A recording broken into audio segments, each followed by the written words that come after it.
merci d'être venu. Alors tout d'abord, je dois excuser Monsieur le maire qui est absent pour raison familiale et qui donc m'a demandé de le représenter ici devant vous. Donc nous avons à vous présenter cet événement très important pour la ville de Guer, en lien avec l'espace sciences de Rennes, c'est-à-dire la fête de la science qui va se dérouler du 6 au 14 octobre prochain et qui sera un ensemble d'expositions, de conférences, d'ateliers et de projections. Alors, est-ce que tu penses que je dois faire un détail on va plutôt laisser le soin. Oui, voilà, très bien. Voilà. Alors donc, voilà, je vous ai présenté en général et nous allons entrer dans les détails grâce à mes collègues ici présents. Donc, je passe la parole à Christopher. C'est une première. Oui, donc c'est une première. Oui, c'est une première. Nous espérons qu'il y en aura d'autres. Et nous faisons le nécessaire pour ça, et notamment on compte beaucoup sur la communication. Alors c'est vrai que c'est la première édition de la Fête de la Science ici. Maintenant, la Fête de la Science en elle-même existe depuis plus de 30 ans. C'est sa 31e édition. Ça a été monté par Hubert Curien, ministre de la Recherche. Et l'idée, c'était d'ouvrir les portes des laboratoires, de faire sortir un petit peu les scientifiques pour rencontrer le grand public et que le grand public aille au-devant justement des scientifiques. Avec cette question d'articulation entre la science et la société, parce qu'on ne sait pas bien ce que font les chercheurs, et puis il y a de plus en plus malheureusement de défiance vis-à-vis justement de la recherche. Et donc on a proposé, et c'était une collaboration fructueuse. Guer a été très impliqué dans cette idée de faire résonner les sciences, les techniques sur tout le territoire avec plusieurs thématiques, biodiversité.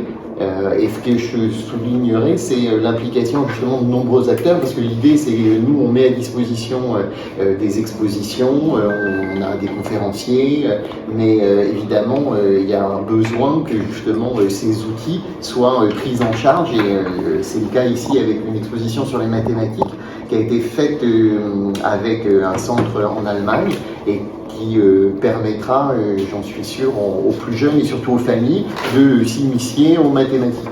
Et donc on a comme ça toute une série de propositions avec, comme ça a été dit, conférences. Donc il y a, j'ai pas compté, mais ça fait beaucoup de choses avec, y compris les scolaires, puisque nous avons proposé aussi une animation sur les mathématiques, mais à travers la géométrie, dans les deux collèges de Guer. Je ne sais pas si s'il y a d'autres choses. Donc, effectivement, l'exposition a déjà commencé ici au Belvédère, en lien évidemment avec l'OBC, puisque vous savez que le Belvédère est actuellement, depuis quelques années, une structure OBC. Donc il y a ici une exposition que vous avez pu remarquer dans l'autre pièce sur les mathématiques. Donc vous pouvez encourager tout le monde à venir au Belvédère pour s'exercer à ces jeux mathématiques qui sont vraiment avant tout des jeux. Et j'ai moi-même essayé, c'est très amusant et on réussit. On réussit quelquefois, on est très heureux, mais on ne réussit pas toujours. Et c'est très amusant. Mais on a pour chaque élément des solutions, bien sûr. On n'est pas laissé dans le vide face à ces jeux. Alors ensuite, le premier événement, la première date importante, c'est jeudi 6 octobre, au cinéma. Donc Quai 56 est aussi partenaire de l'événement. Donc il y aura une conférence sur la machine de Turing à 19h, suivie à 21h de la projection du film avec l'accent Imitation Game. L'ensemble étant gratuit. Ensuite, on peut peut-être redonner la parole à Christopher pour parler de l'atelier sur la cryptologie. Oui, alors en fait, ce qu'on a trouvé intéressant, c'est d'avoir quand même une thématique forte. Et c'est vrai qu'avec cette exposition sur les maths, alors les maths généralement c'est un repoussoir. Et donc le défi, c'est justement que les gens s'amusent et découvrent qu'ils font des mathématiques sans s'en apercevoir. Et donc là, il y a eu un gros boulot de fait parce qu'on n'a pas l'impression de faire des maths et pourtant il y en a beaucoup. Et ces maths-là, ils sont nécessaires notamment en informatique. La conférence sur Alan Turing, c'est un mathématicien anglais qui a d'une certaine manière cassé les codes pendant la Seconde Guerre mondiale, les codes allemands, et donc a conçu la première machine, on va dire le premier ordinateur, avec ce traitement automatique de l'information, avec la base du binaire, la décomposition des transistors, etc.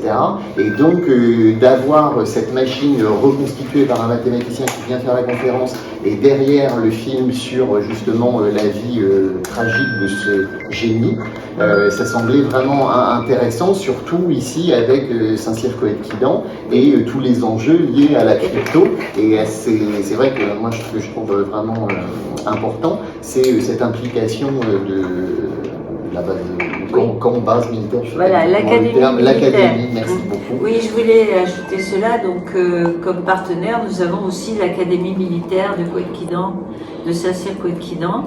Qui vont arriver dans quelques minutes. Qui vont arriver bientôt. Et qui joue le jeu de raconter l'enjeu des codes depuis Jules César jusqu'à aujourd'hui. Et ça repose quand même sur des maths. Et donc là, il y a un polytechnicien qui viendra faire des ateliers, et je trouve ça sympa. Il y a une exposition justement au musée de l'officier de l'Académie militaire de Saint-Cyr sur l'armement. L'armement, 700 ans d'évolution. Donc il y aura, alors le lien avec le centre culturel, c'est quelqu'un qui va venir faire une présentation de cette exposition. Hein, c'est ça. Et en même temps, il y a au musée de l'officier la possibilité d'aller visiter cette exposition. Ça sera le samedi 8 octobre de 13h30 à 18h. C'est évidemment gratuit. D'ailleurs, tous les événements sont gratuits. Avec un petit point supplémentaire, c'est sur inscription. C'est Il y a un nombre de personnes limité par rapport aux conditions d'accès au centre de Saint-Cyr. De même, sur le corps de Coëtquidan, il y aura la découverte de la biodiversité. Donc il y a effectivement 5300 hectares de terrain militaire, carrément étant un véritable sanctuaire de la biodiversité, et cet endroit sera visité, alors que d'habitude, évidemment, c'est entièrement impossible. Et c'est pareil, il y aura 2 départs depuis le musée de l'officier, le samedi 8 octobre à 14h et à 15h30. Et c'est pareil, il faut se présenter sur inscription. Voilà, je ne démarre pas la création. Non, ils ne tirent pas ces jours-là. Donc, ça sera comme d'habitude, on entre, on laisse sa pièce d'identité à l'accueil, on monte jusqu'au musée de l'officier. Je ne pense pas que ce sera aussi rigide, parce que ce sera plutôt dans le modèle de quand ils reçoivent des autocaristes, où tout est calé avant, et c'est pour cela que le fait que ce soit sur inscription, ça permettra de faciliter l'accès au camp. Et dans un premier temps, il y aura une visite du musée en attendant, et après il y aura une visite qui sera sur la biodiversité, mais peut-être qu'on va laisser le soin. Oui, voilà, le soin, il va arriver tout de suite. Mais je peux quand même vous dire que les modalités d'inscription, ce sera à faire sur le site de la ville de Guerre. Voilà, c'est ça. Donc www.ville-guerre.fr. Donc ça, c'est important de le savoir. On retrouve l'ensemble du programme et on peut choisir justement à quoi on s'inscrire, des ateliers, conférences, voilà. pratiques. Bon, alors donc... Oui, au niveau du programme, peut-être que la partie qu'est-ce qu'il faut faire, c'est bon pour l'exposition. Après, on va peut-être laisser un petit peu sans faire de jeu de mots, de munitions à nos représentants de l'Académie militaire. En ce qui concerne cet événement OBC, on participe bien entendu. Le fond et l'origine de ce projet, il est aussi d'offrir une offre culturelle également un peu plus importante, malgré qu'elle est riche sur le territoire d'OBC, et notamment sur la ville de Guerre, qui est la plus grande commune d'OBC. Une force qui existait, Guerre, est liée à l'Académie militaire, et l'Académie militaire est liée avec Guerre déjà depuis des décennies. Et justement, à travers des échanges que l'on a eus avec l'Espace des Sciences, eh bien, l'association des deux nous permet d'offrir une offre très intéressante et complètement complémentaire à ce qui existe déjà. Après, la volonté, c'est de faire des événements annuels déjà avec la Semaine de la Science, mais c'est d'avoir des animations très régulières. Et il y a tout de même une force parce que ce bâtiment où on est, le Belvédère, est communautaire, donc on peut l'utiliser à travers des expos, des conférences, etc. Tout au long de l'année. Et en même temps, il y a le partenariat également avec le cinéma, qui est également une force parce que avec l'Espace des Sciences, on peut organiser des conférences à distance. Il y a Michel Camaret, je peux me permettre, qui est donc le directeur de l'Espace des Sciences et qui anime régulièrement des conférences là-bas qui pourront en duplex avec le cinéma. Il faudra qu'on voit au fil de l'eau comment ça peut se mettre en place.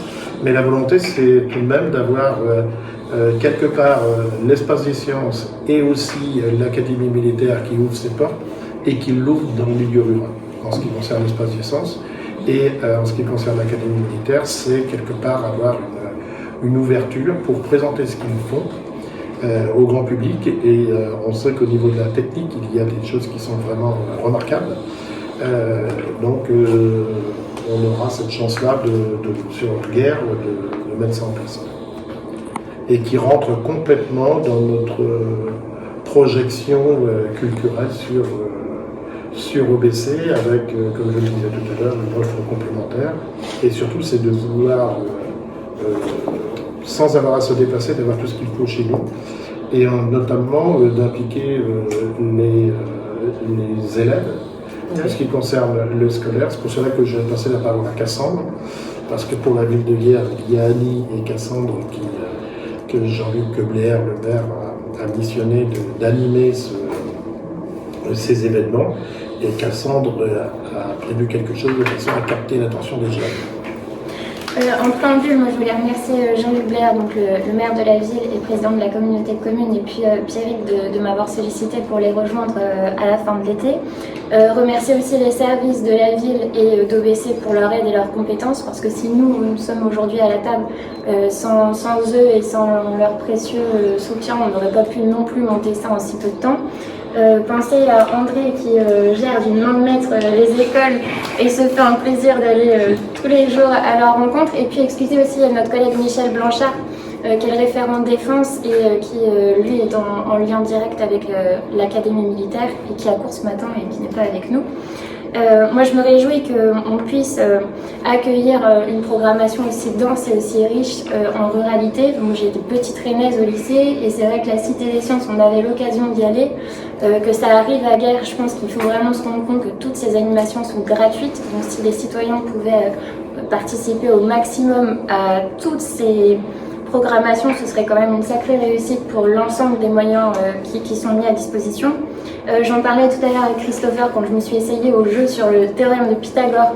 C'est vrai qu'à la rentrée, on a beaucoup parlé des maths, notamment de faire revenir les mathématiques dans le tronc commun pour les lycéens, de dire que parfois les mathématiques ce n'était pas forcément destiné à tous les publics, et je pense notamment aux femmes qui étaient visées. Alors pas de chance, je suis jeune femme, j'ai un parcours scientifique et j'ai fait des maths jusqu'à la terminale, et au-delà d'ailleurs. Et je me réjouis vraiment qu'on puisse avoir ce type d'infrastructure pour permettre aussi aux jeunes de découvrir les maths d'une autre manière, peut-être même de les faire reprendre goût en mathématiques. Et puis aussi dire, alors même s'ils ne sont pas encore arrivés, dire que nous, au quotidien, on vit avec les militaires, ça fait partie vraiment de notre éducation, et je trouve que ce partenariat permet de renforcer encore plus le lien État, ou en tout cas armée-nation, et qu'on peut l'incarner aussi dès le plus jeune âge, notamment avec les écoles qui sont mises en lien dans cette programmation, et puis avec ces visites tant au musée de l'officier que sur la biodiversité du camp militaire. Ça permet du coup à tous les profils de pouvoir s'y intéresser. Et puis les infrastructures, donc qu'elles soient de la ville ou de la communauté de communes, je pense notamment au Belvédère ou à la médiathèque, ça peut être des périodes où la population vient sans a priori, sans préjugés découvrir la culture. Et si je devais ne retenir presque qu'une seule signification de cette exposition et de cette programmation, je dirais que finalement notre rôle c'est de faire irriguer partout et pour tous la culture dans la ville de Guer et plus largement sur le territoire d'OBC. Et pour les jeunes, du coup, l'attractivité passera par les réseaux sociaux et par toute la communication qui est mise en place autour de cette semaine de la science.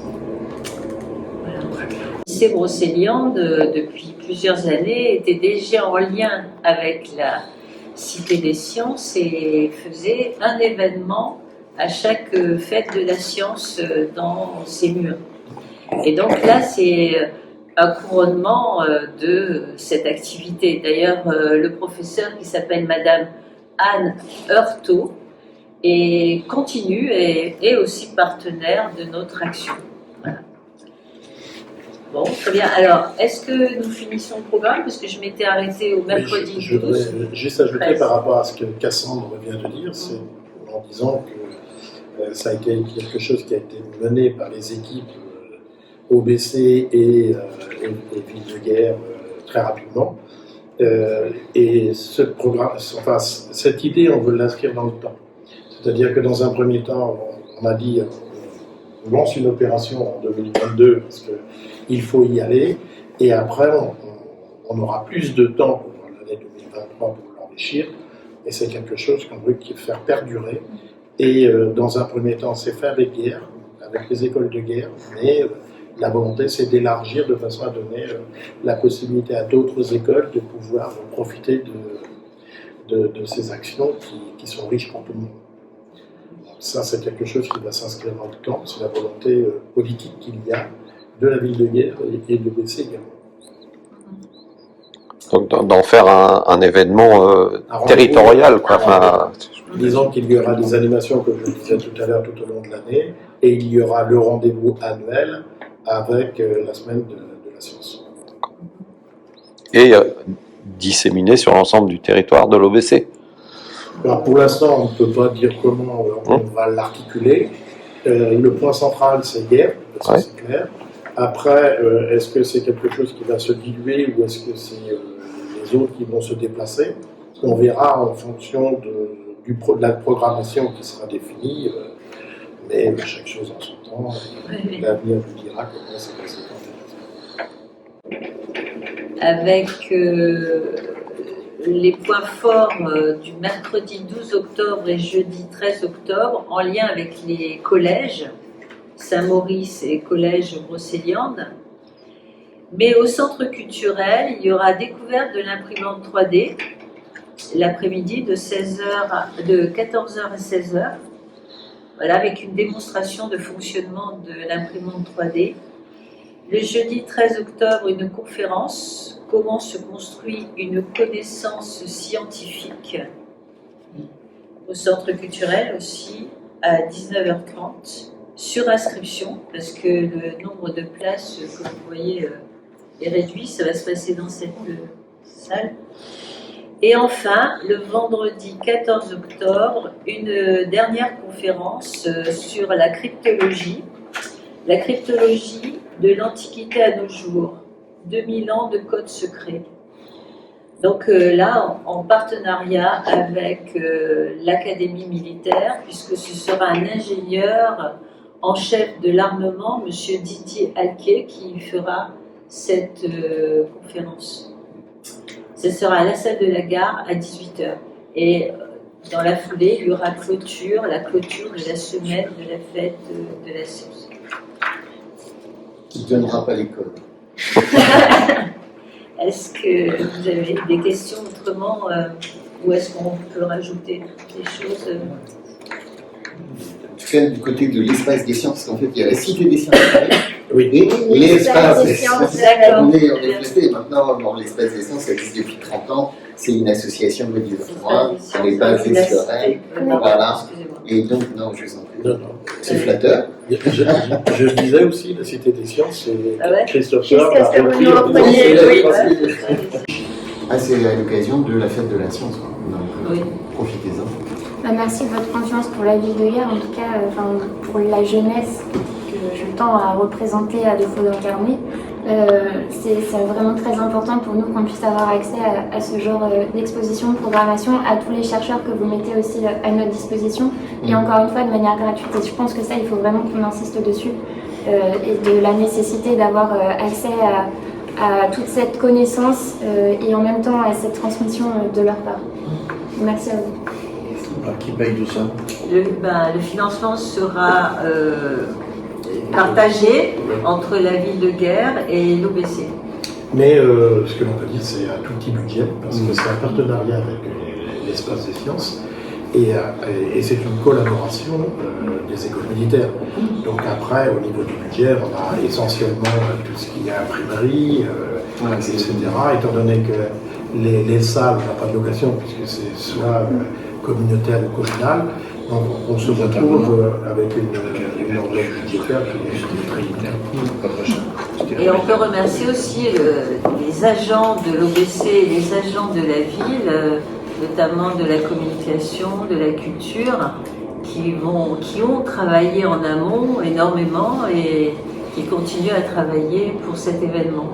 Donc merci beaucoup à eux pour un beau travail. Au niveau habilité, ils ont fait fort. Ils ont fait très fort, ils ont fait vraiment du beau travail. Merci beaucoup. Avec les écoles militaires également, il y a une volonté de travailler en étroite collaboration. Pour cela, il y a des actions qui sont menées avec l'Académie militaire, mais avec Jean-Luc Bléa, on a eu l'occasion de rencontrer le général qui est tout à fait ouvert à ce que l'on ait des actions au niveau de la technique, mais pas que. Il y a d'autres opérations qui vont pouvoir se mener sur le territoire. Et avec l'espace des sciences, c'est la même chose. Lundi soir, il y avait un vernissage qui était présent à Rennes, où on a eu l'occasion d'échanger, et on a continué d'échanger, où il y aura des transverses qui se feront avec l'espace des sciences, qui sont dans un sens, c'est-à-dire l'espace des sciences qui viendra vers nous, mais nous, dès que l'on aura la possibilité également, ce sera de renvoyer les gens vers l'espace des sciences. On a déjà des idées, on échangeait et qu'on échange, de façon à ce que sur l'année 2023, on commence déjà à voir des choses intéressantes. Vraiment à froid. Donc on a fait une présentation globale de l'esprit de cette semaine de la science. Très bien. On a parlé également de la collaboration de l'Académie militaire. Bien, si vous voulez nous présenter le programme de l'Académie militaire qui est prévu. Alors évidemment, l'Académie militaire de Saint-Cyr-Côte-Quidan tenait à se joindre à cette fête de la science organisée par la mairie de Guer, parce que nous avons évidemment énormément de choses à promouvoir dans ce domaine-là en tant qu'Académie militaire. Cette année, nous vous proposons donc 4 ateliers. Donc, il y aura un atelier de cryptologie qui sera conduit par l'un de nos ingénieurs en chef, M. Didier Aluquier. Voilà, ce sera un petit atelier qui permettra de découvrir la cryptologie. Ce sera assez accessible pour le grand public. Donc le principe sera de découvrir les fameux codes secrets à travers d'expériences allant de transformation alphabétique jusqu'au calcul sur les nombres entiers en passant par la manipulation de boîtes de cadenas. Donc ça c'est le premier atelier, ça aura lieu donc, le samedi 8 octobre à 10h au centre culturel, donc, ici même au Belvédère. Ensuite, la même journée, donc, il y aura un atelier sur la découverte de la biodiversité sur le camp de Côte-Quidan. Donc ça se conduira avec l'Office français de la biodiversité. Donc là, ça sera un atelier qui se déroulera sur les parcours en bus. Donc il y aura 2 départs, un premier départ à 14h et un autre à 15h30 depuis le musée de l'officier. Voilà, comme vous le savez, donc le camp de Côte-Quidan est assez grand, il qui est plus de 5000 hectares. Les manœuvres militaires, enfin les exercices militaires qui ont lieu depuis de nombreuses décennies font que c'est un milieu très préservé pour la biodiversité, pour la faune et la flore. Donc en fait, c'est peut-être, ça peut sembler contre-intuitif, mais des exercices militaires permettent de protéger en fait la biodiversité, puisque le camp de Colquidan est un lieu qui est très peu fréquenté du grand public, voire pas du tout. Du coup, la biodiversité a trouvé un havre de paix pour pouvoir se développer. Donc ensuite, il y aura au musée de l'officier justement un atelier qui permettra au public de découvrir l'histoire de l'armement, les différentes innovations de l'armement sur une période d'environ 700 ans. Donc avec l'évolution des différents systèmes de mise à feu, voilà, ça va des armes courtes aux armes longues. Donc je pense que ça intéressera le grand public. Enfin, donc le jour de la clôture de la fête de la science, le 14 octobre, M. Diecker reviendra pour une conférence intitulée « La cryptologie de l'Antiquité à nos jours, 2000 ans de codes secrets ». Voilà, donc là, il reviendra un petit peu, ce sera une continuité en fait, de l'atelier qu'il aura proposé. Il reviendra un petit peu sur l'histoire de la cryptologie. Il parlera également de la célèbre machine Enigma, qui, je crois d'ailleurs, fait l'objet du film présenté au Quai 56 Imitation Game. Donc voilà, il y aura vraiment une cohérence d'ensemble, ça permettra de clôturer un petit peu cette fête de la science. Voilà, je fais une petite précision pour les accès au camp, notamment pour les départs de bus de 14h à 15h30. Il faut bien prévoir les délais parce que le camp de Colquidan, l'entrée est à 2,5 km du musée. Il y a 16 ou 17 dodanes à passer, donc voilà, on peut pas rouler très vite, il ne faut pas. Il faut bien présenter sa carte d'identité à l'entrée, voilà, il y a un poste, il y a un peu de sécurité, il faut présenter sa carte d'identité. Donc il y aura un peu de délai avec le nombre de personnes, voilà, si on compte 40 personnes dans le bus, il faut bien prendre en compte qu'il y a un peu d'inertie. Donc voilà, quand le bus part à 14h, il faudra donc peut-être prévoir une demi-heure quand même pour être sûr d'avoir son bus.